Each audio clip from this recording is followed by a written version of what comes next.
This is the geometry, section 1.2 vocabulary.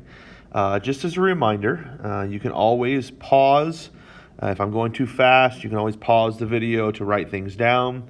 You can always rewind in case you missed something, or if you were in the middle of writing something down and I said something important, you can always rewind it to re-listen or relearn. But as we go along here, you should have your chapter, your unit 1 vocabulary packet out and be writing some of these things down. Vocabulary in geometry is the most vitally important part of this class, and as we go through the year, you'll find out that the things that we're talking about here in Unit 1, we are going to still be using in Unit 9 when we get done at the end of the year. So let's make sure that you're, again, not just mindlessly following along, that you're going through the video and writing things down and recording like you're supposed to. So let's talk about this first vocabulary word here as we go through. And in geometry, these are the building blocks of what we're going to do again throughout the year. So the very first word we're going to look at here is what we call a point. And a point, its actual description indicates a location and it has no size. So essentially a point is like a spot. Okay. How do we name a point? You can represent a point by a dot and name it by a capital letter such as the letter A. So as you see over here, we have this point right here, and it has a capital letter above it. So this is what we call point A. So if I were to write this down, this would be point A. Or I could create another point over here and say that that is letter Z, and this is what we call point Z. Okay, so a point is a dot, and it has no size at all. We label it with a capital letter. Now, building along that, what happens if I were to take and put two dots together? Well, when I take and put two dots together, at least two dots together, it's going to create what we call a line. And a line is represented by a straight path that extends in two opposite directions without end, and it has no thickness. That's very important. It does not end. The line does not end, and it does not have any thickness. A line contains infinitely many points. Now, what this means is I can take on this line, for example, right here, and put as many dots on it as I want to. It could be any number you want. So, how do you name a line? As you're looking at it, you can name a line by any 2 points. So, for example, as you look at this line right here, okay, you see any 2 points. All you have to do is pick two dots that are on that line and use those capital letters to represent it. For example, here they use AB, but you'll notice the notation that they have on top here. On the top, they have a line, and they have 2 arrows on the end of it. So to indicate a line, there has to be 2 arrows on top.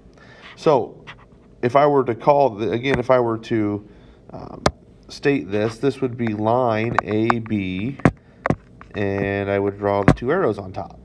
Okay. You can also flip-flop those letters as well. You can name it line BA. Or we could call it, you'll notice this little cursive L on the top right of this line.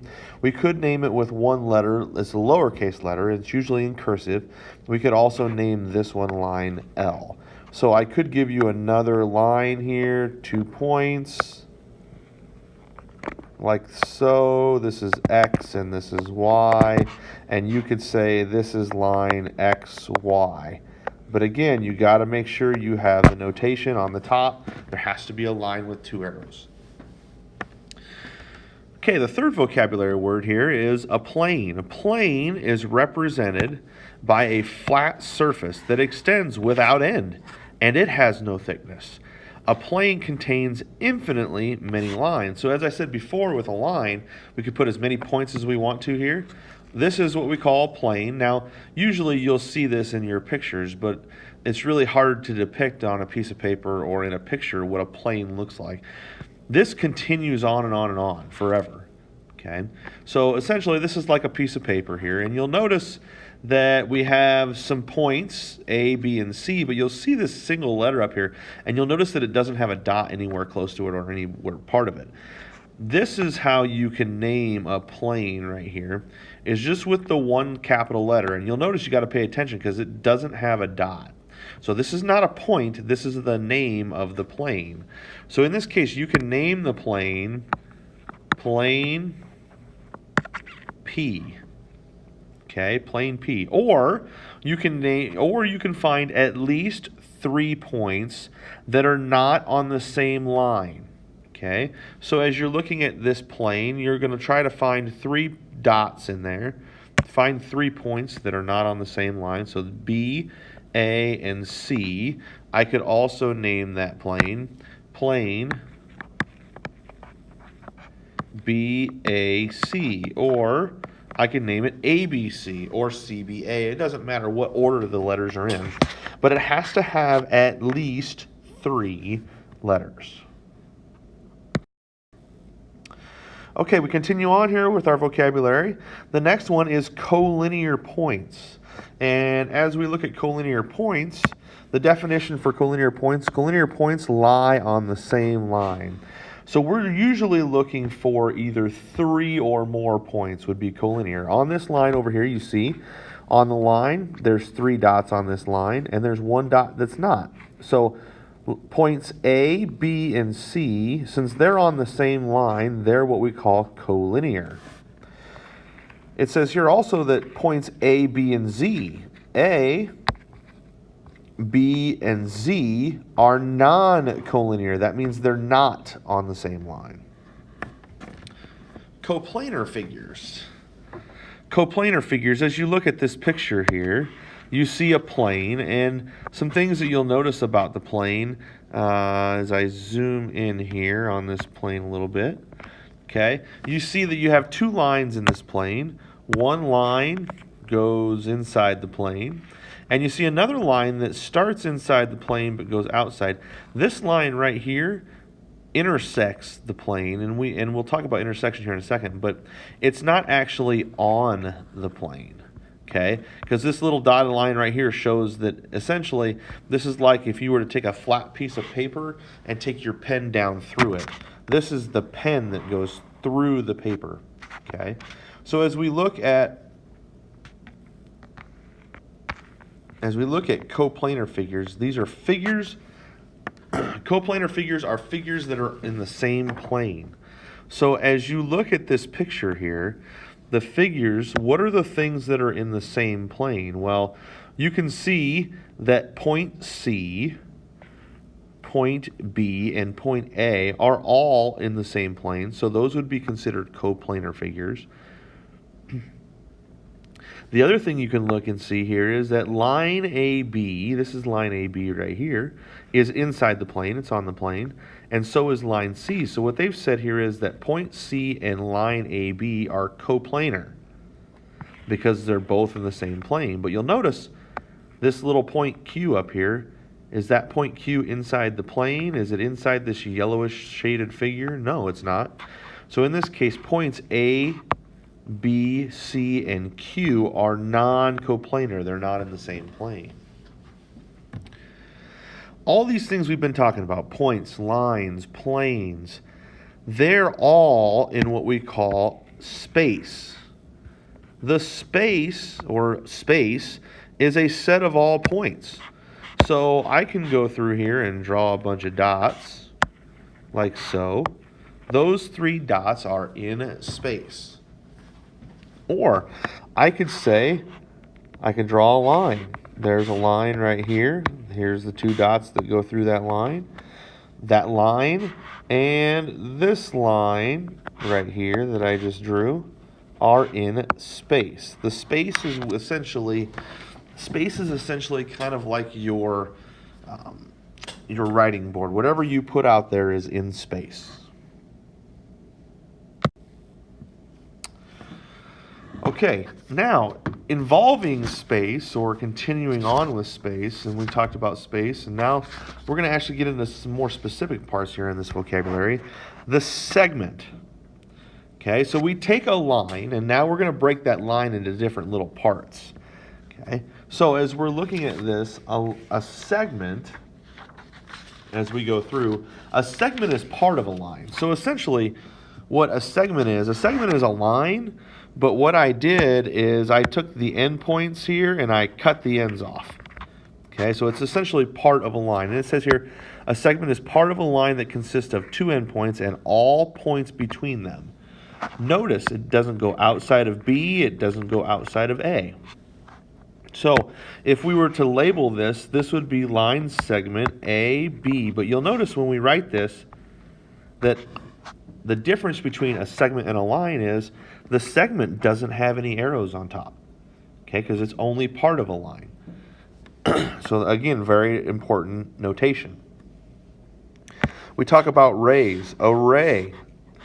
Array, again, these are all parts of lines. Array is part of a line that consists of one endpoint and all the points of the line on one side of that endpoint. So essentially, you'll notice this looks like a line, but this time, instead of cutting off both A and B, I just cut off A over here. There's nothing left going to the left, and I didn't cut off B. So essentially, this array starts at letter A, and it goes through point B, and it keeps going on and on and on to the right there. Okay? Now, you name array by its endpoint first. That's very important and key that you want to make sure you write in your vocabulary packet that the endpoint has to go first. So, as I'm writing this, this right here is the endpoint or the starting point. So that's the letter that's always going to be written first. And then whatever other point you have on that ray, you can write down as your second point. So this is what we call ray AB. Now, the notation for this, you'll notice you see here that when I draw this, I'm going to draw an arrow to the right. No matter what direction that ray is going, when I write my notation, it's always going to be going to the right. So for example, I could have this. Could have a ray that looks like this if we could name this guy X and this guy Y. Okay, and I want to name this ray here. What's the endpoint? The endpoint is the letter X. That's what always is going to be my first part. This guy right here is the end or the starting point. And it goes through letter Y, but you'll notice when I write my notation, I always write my ray going to the right on the top of the notation. Okay, always write that to the right. Okay, we just talked about rays. Now let's talk about opposite rays. Opposite rays are two rays that share the same endpoint and they form a line. So it says here you can name opposite rays by their shared endpoint and any other point on each ray. In this case, you'll notice you see a line here with 3 dots on it. Okay?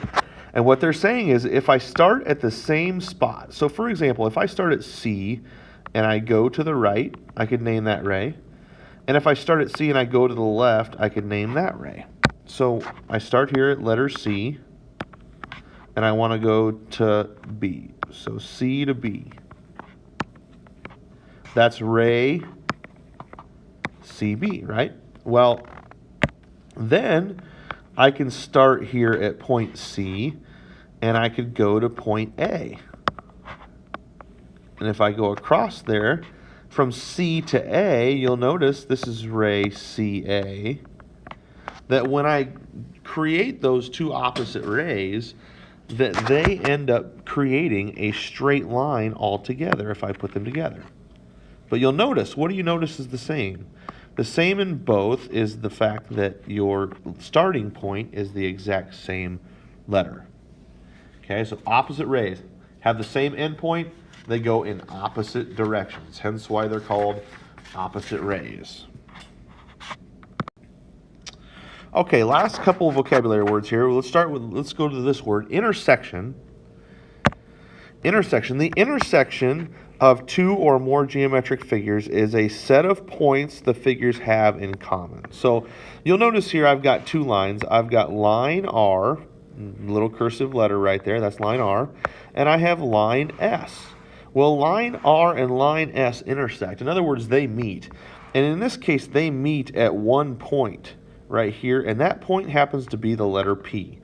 So the intersection of lines R and S is point P. Okay, where two lines, or in other words, two things, it doesn't necessarily have to be lines, where two figures meet. Last word for the chapter or section 1.2 vocabulary here is the word postulate. Okay, the postulate. A postulate, or what we call an axiom, and they use both. A lot of times they'll use postulate in our book, but both words mean the same thing, is an accepted statement of fact or an accepted statement of truth. Okay, an example of a postulate is through any 2 points, there's exactly one line. Well, as we look at this, if I were to draw 2 points, and then I were to draw one straight line between the 2 points, I can't draw another one. Because if I were having to draw another one, and I'll change colors here for you to show you, if I were having to draw another one, guess what? That black line is going to be right on top of that blue line. And if I wanted to draw another one, the red or yellow would be exactly on top of that. So this is an example of a postulate. It's an accepted statement of truth or an accepted statement of fact. Okay, this concludes your section 1.2 vocabulary. Again, reminder, you can always go back and rewind. Make sure you have recorded everything in there for this part of this vocabulary.